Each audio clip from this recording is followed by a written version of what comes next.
There comes a time in every Paradox player's life when they realize that other countries exist. Usually this time is reached after around a minute, maybe two if the game decides to take a while to load, or maybe more like 10 minutes if you're loading your Paradox game of choice on hardware purchased during the London Summer Olympics. But nevertheless, these other countries are things that you will need to interact with as you play the game. Now one method, dare I say a pretty common method of interaction, is war, which I find tends to reduce the amount of countries available on average and hence eventually can lead to a situation called a world conquest, where problems like diplomacy no longer occur due to the lack of other things to do diplomacy with. But outside of war, all other types of interactions ranging from alliances to coalitions to trade deals to royal marriages and even to things as simple as military access, all of this falls under the umbrella of diplomacy, and hence the topic of today's discussion. Now what will be left aside though are peace deals. I believe they're a very important aspect of diplomacy for sure, but unironically enough I believe they're so important they're certainly deserving of their own video, and hence we shall be returning to them in earnest later. But from diplomacy itself, what do we want? Well, a couple things. We want options, the ability to request things like military access, the ability to sign certain types of deals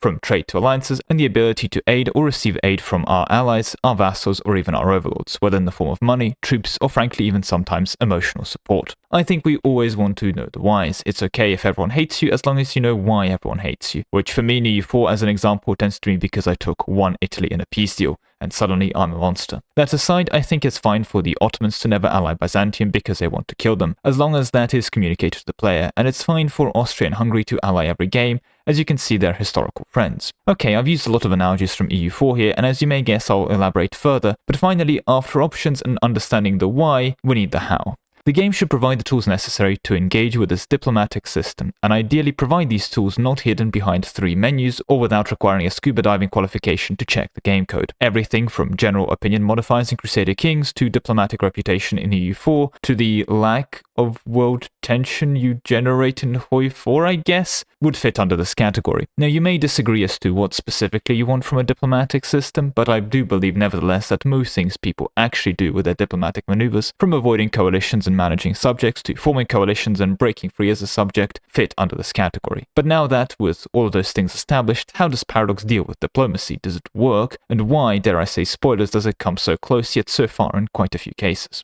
That being said, before we begin, a like would be appreciated and a subscription would be amazing if you haven't already. We've recently achieved 64,000 subscribers, a full stack of subscribers, and while the Austrian force summit has been left in the dust, I was about to say that I have won. I have more subscribers than the starting force summit of every country in the EU4, but then I remembered that one country, Ming, which not only starts the game with an insane 75,000 men, putting my 64k to shame from day one, but its starting force limit, 100,000 on the dot. Well, not actually on the dot, it's 100,450 technically, but that's pointless pedanticism. And while indeed a target so steep may well be beyond sight, I think nevertheless it is a target that I wish to achieve to truly claim dominance. And as such, I implore you to join me, and subscribe if you haven't already. It is a long road ahead, but the journey of 1,000 miles begins with a single step, and it is you pressing the subscribe down below. Anyway, that was already quite a self-shitting spiel, so let's move swiftly on and get into Imperator Rome. What is the Imperator Rome diplomacy system? Is the EU4 system. Now see, when I made the Sieges and Paradox video essay a bit back, during the Imperator section for that, I basically said, yeah, it's the EU4 system with some key differences, here are the main differences, but Imperator Rome straight up just uses the EU4 diplomacy system basically one for one. The only thing that mildly even comes to mind is that diplomatic reputation now affects the speed of aggressive expansion decay, which is nice, and it also gives you a different cap on improved relations.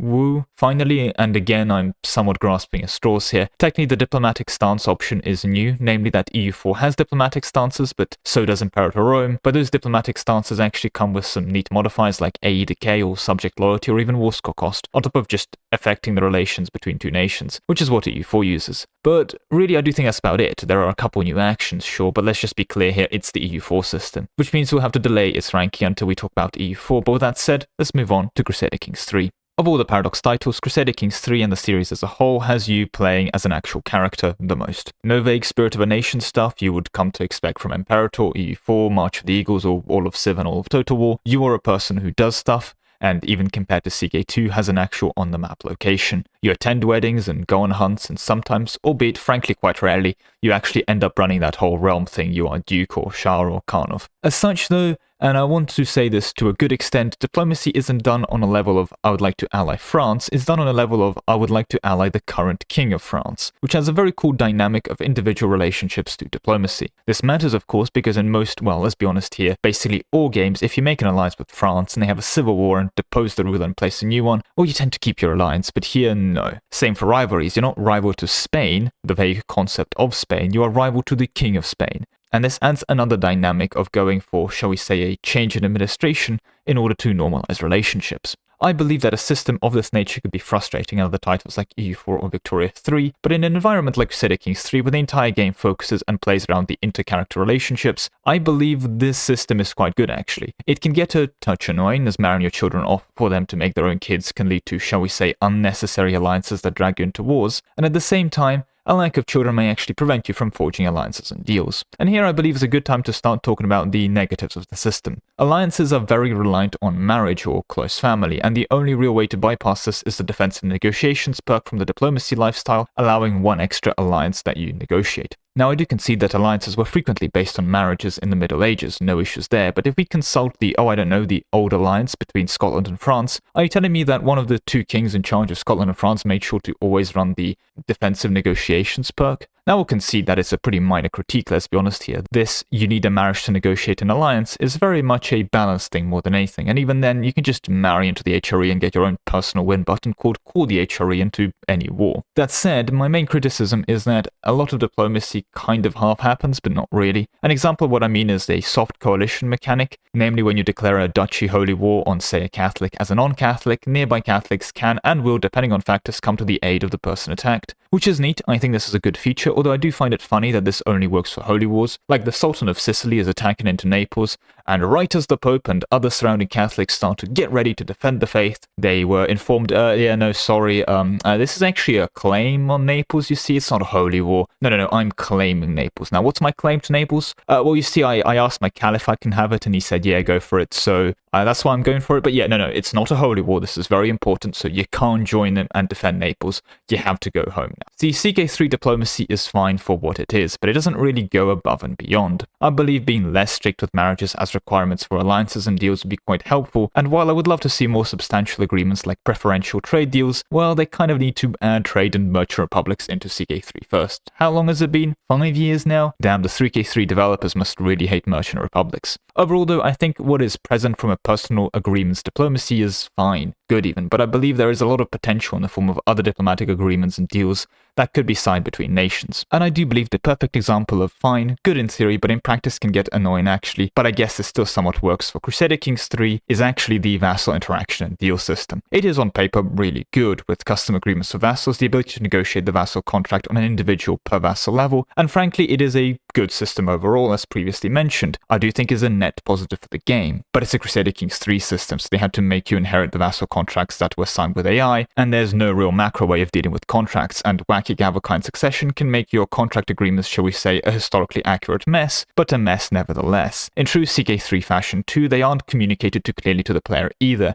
and aren't immediately obvious unless you are looking for them. I'm actually prepared to bet that a good chunk of the CK3 player base was first introduced to vassal contracts either through watching a YouTube video or stream of someone changing one, or in-game having a vassal request to change their contract before they first realized, oh, this is a thing. I think frankly though, as a system it has good customization, it's a good idea with historical backing, and it's amazing as a tool for roleplay, but again the lack of macro builder and the forced inheritance of my old king said I could sit on the council, so now as my new kin, I also get to sit on your council mechanics make it frustrating. Crusader Kings 3 hence, in my book, certainly delivers above the bare minimum. It uses its medium to do a unique take on diplomacy and to do it well, and in a way that makes sense for the time period, but it does so in a way that frequently can be frustrating and annoying to the player. But I think we've spent enough time on Crusader Kings 3, let us now move on to EU4, to one of the most comprehensive diplomatic systems and also to the Imperator Rome system while we're at it. Now we'll talk about EU5 later, don't worry, but the baseline that EU4 sets is frankly incredible. Now we don't have the Crusader Kings per character basis system for alliances, rivalries and deals,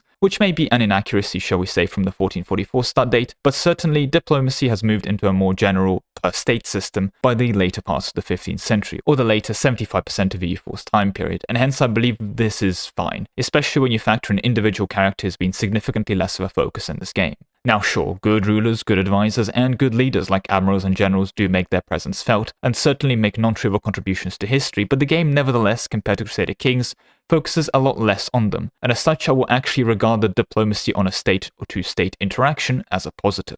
Beyond that, there is a lot of options for diplomacy, from alliances to guarantees to even the threatened war interaction or the warning them interaction, and for those curious about how the latter works, it's a reverse guarantee where you show up to a country and tell it that if it goes to war with any neighbor, you'll join against them. Great powers can great power intervene, you can enforce peace on people, and look, the list goes on here. I have been rather critical of EU4 in the past. In many ways, EU4 tends to not hold up too well in these video essays because mechanics like trade or sieges seem fine, but fall apart when examined. Trade, after all, is basically an escort mission for your trade goods that uses a language of trade when it's really a glorified, again, escort mission that gains 5% trade value each time it goes through a trade node. But nevertheless, we're here to talk about diplomacy, and the sheer scope of things you can do is pretty insane and very commendable. It can always be better. There are more interactions I wish I could have. For example, I'd love to not request mill access, but force my troops to march to the territories of other nations, albeit taking a hit on opinion or maybe even supporting some aggressive expansion for doing so. I would love to sign a defensive alliance instead of committing to a full alliance. Or what if I want my vassals to have vassals? Don't tell me that it would be bad for balance, by the way. Personal unions are already allowed to have vassals, and you can chain a vassal that has a junior partner into someone that also has a subject, and look, subjects of subjects is pretty historically accurate actually, it's called feudalism. Nevertheless, this indeed is a little rant that goes to show that even in the best case environments, there's always room for improvement with even more options. And here I will also want to bring up aggressive expansion. A conceptually cool system, but one I'm not a fan of, not because it doesn't work, mind you, because it's a system that punishes what I like to call fun for players that are newer to the game, and it does so in a convoluted way that more skilled people, or people that kind of know what they're doing, are able to avoid. There's a lot of rules around coalitions that you just kind of have to learn, which are not explained to you. For example, you need at least 4 members of a coalition for it to fire. It doesn't matter their size, 4 countries that have 5 provinces between them and a standing army of 12, not 12,000, 12 count as 4 in this regard, while, oh I don't know, 1 China still counts as 1 nation, and hence won't form or fire a coalition against you. Now, the game also tells you that you need 50 AE to join a coalition, but neglects to mention that you also need negative opinion. So if you have 100 AE but your total opinion is say 20, no joining the coalition. You can rather confusingly stay in a coalition at any amount of relation though,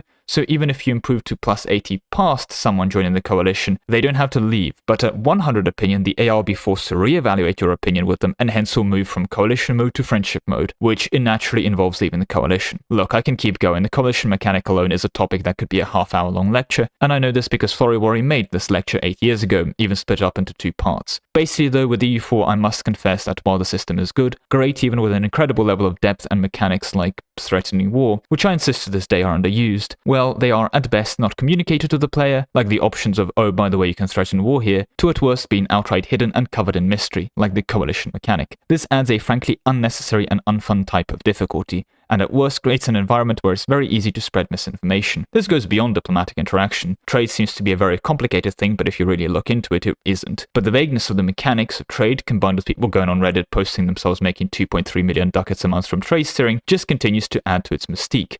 Something which is very helped by the relative stupidness of the actual optimal solution for, let's say, 80% of EU4 campaigns. That trade solution, by the way, just collect in every trade node you have trade power in. If you think you can make more money by moving some merchants around, try it and test it. Consider trade companies. Yeah, that's it, but at no point does EU4 make an effort to communicate this to the player. Nevertheless, we're here to talk about diplomacy, and in this regard though, as mentioned before, well, EU4 has a huge library of possible interactions, a couple dozen of specific modifiers, and of course, just to really prove my point even further, even more unexpected interactions between said modifiers. Improved relations affects aggressive expansion decay, which seems normal if you are an EU4 player, but take a step back and just consider the names of those modifiers and realize that an action called improved relations exists, and ask yourself, does trade efficiency also affect your goods produced? Because if we go by the same naming logics, it may as well, right? But that's EU4, a beautiful mess, a true masterpiece of a meal worthy of a Michelin star. No one can deny that, but it's a mechanic spaghetti at its core. So how does this bode for EU5? Well, before we get into that section, if you're interested in EU5 and intend to play at day 1, feel free to support the channel by grabbing EU5 using the code below, or using code Lemon Cake when you check out on the Paradox store. Right, there goes the second round of self-shilling aside, and EU5 continues to follow in EU4's footsteps in terms of taking the EU4 diplomacy system and expanding upon it. If you recall from the EU4 section, or if you skipped to this point in the video following timestamps, well, I mentioned I would love the ability to force my troops into another country at the cost of opinion and AE, sorry, antagonism, and I would love to make defensive-only alliances, and I would love for subjects to be able to have subjects,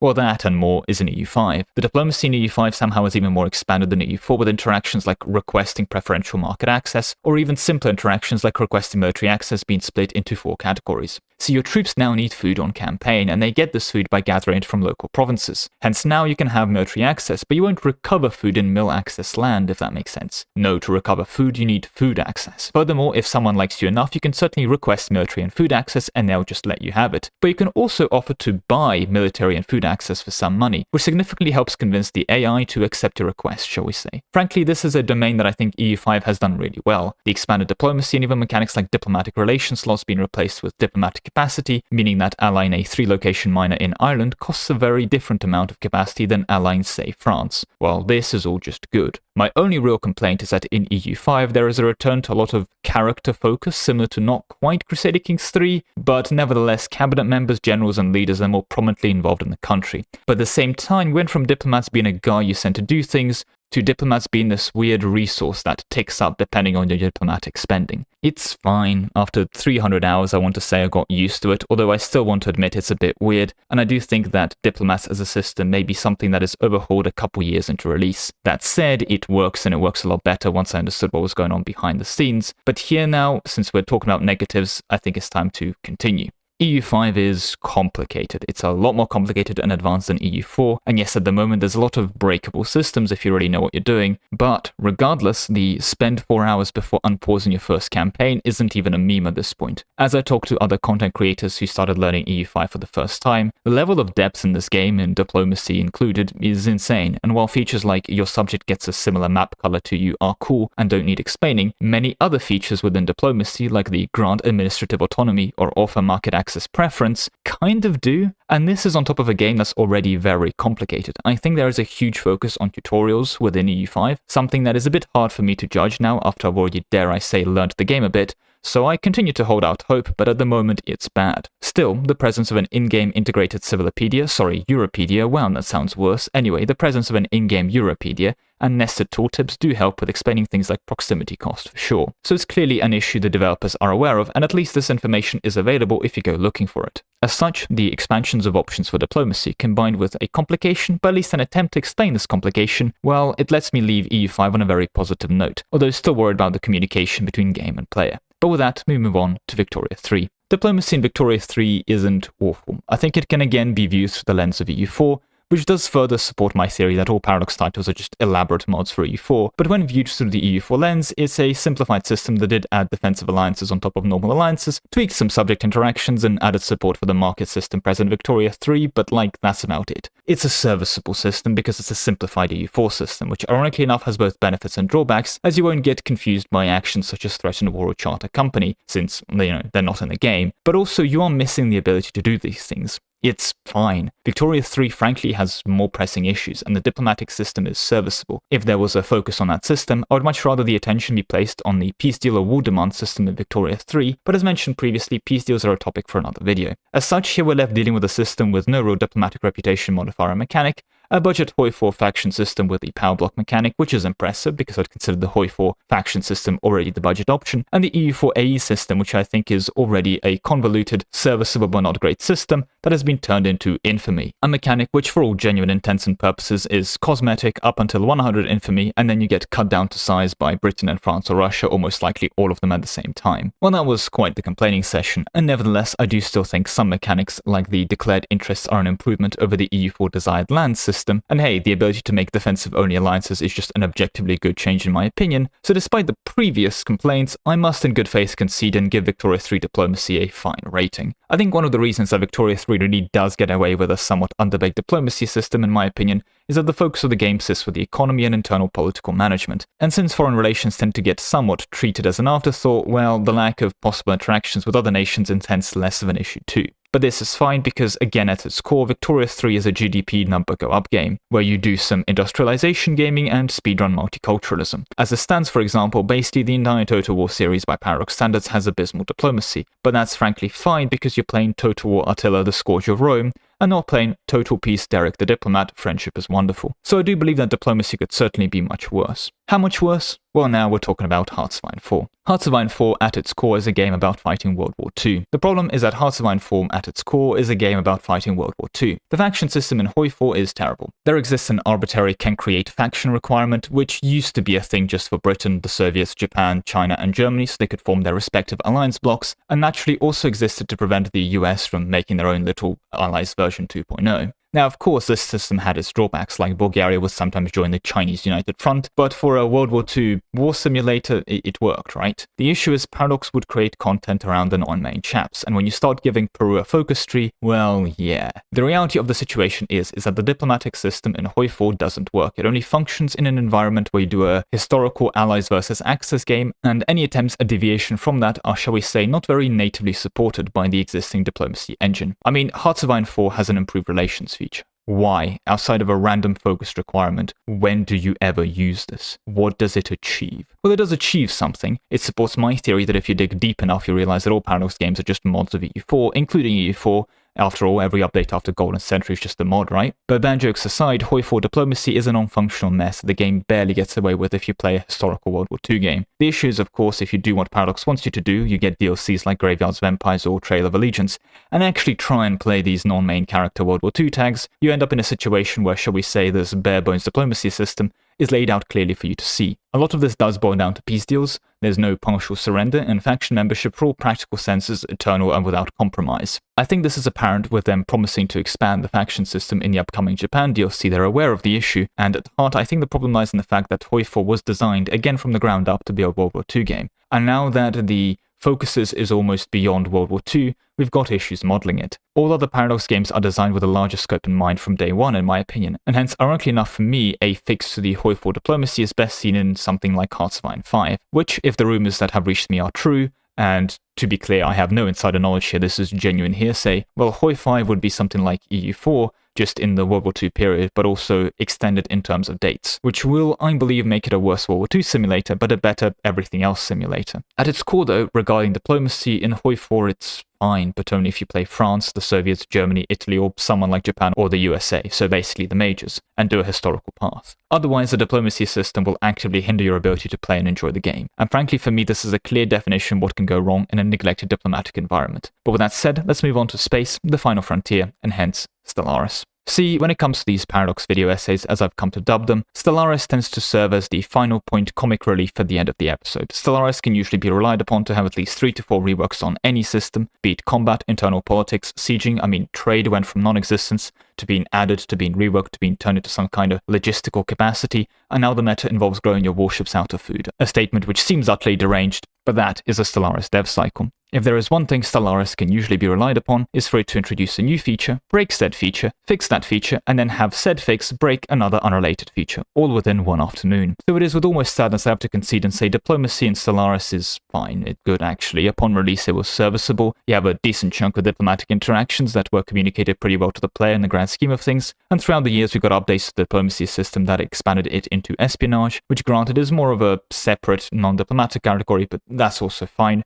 I don't see anyone complaining about espionage because frankly I think it's a good system. There is an international, interspace UN called the Galactic Council. Great for roleplay and it tends to be pretty useless, so hey look, it's even historically accurate, a feat that is made even more impressive when you realize that Stellaris is set in the future. It's frankly surprising to say, given we are, in the Stellaris section after all, but diplomacy, like all systems, had the odd bug here and there, but it started functional. Never really broke in a way that was too substantial for the average playthrough, and was expanded over time, and expanded over time well. Vassal interactions are cool, it's not even boring or pointless to play as a vassal yourself, to be honest, an impressive feat EU4 still doesn't manage. Diplomacy at a glance makes sense, and it isn't overly convoluted. And yeah, look, Stellaris is a game where its diplomacy featured consistently small improvements throughout its development cycle, and it currently continues to exist in a good state. This just feels wrong to say in any Stellaris section, doesn't it? That said though, for a quick recap, Imperator Rome uses the EU4 system with some small tweaks. Crusader Kings has a pretty unique system which works, but I think only works in the Crusader Kings system, and while it has room for improvement, I'm frankly quite happy with it overall. EU4 is a Michelin-style meal of diplomatic spaghetti, which is a real delight to savor. It's just a bit of a shame since, I did order sushi. EU5 saw my disappointment and decided to improve the spaghetti even further, although as always let's wait for release before a final ranking. Victoria 3 meanwhile saw my sushi order and decided to provide with some gas station sushi. Not the worst food out there, certainly possible, but I wouldn't go out of my way to recommend it. Hoi4, to continue the food analogy, decided I wasn't actually hungry and decided to take me out rock climbing, which was fun, but I wanted sushi. And Stellaris took pity on me and took me to some upscale sushi place. No Michelin star here, but consistent service delivering what I wanted in a way that didn't impact the rest of my week. Diplomacy within Paradox titles pretty consistently sits in an area of either good enough but could be improved, with the exception of Hearts of Iron 4. I don't see any title individually doing anything too spectacular. But once you zoom out beyond Paradox, you realize just how far behind everyone else is, frankly. We can always strive for better, and I will, but damn, isn't what we already have pretty good? Apart from you, Hoi4, back to the drawing board with you. Regardless, that is all the time I have for you today. Thank you very much for watching, with a special thank you to all my channel members, especially Ark, Solar, Slemon, Lord Zendikar, Nick Huss, Nanhatan, Thal72, Yosem Rabbit, Best for Gaming, Grandmil Flavia, Lebarule, W Haste, Sov, Anthony35, AC Napo, Conspiracy Pizza, Yukata, Dan Ray, Marvy, Jack, Ryland, Stuart Allen, Andrew Black, Nebula, Zentronic, and Twinet.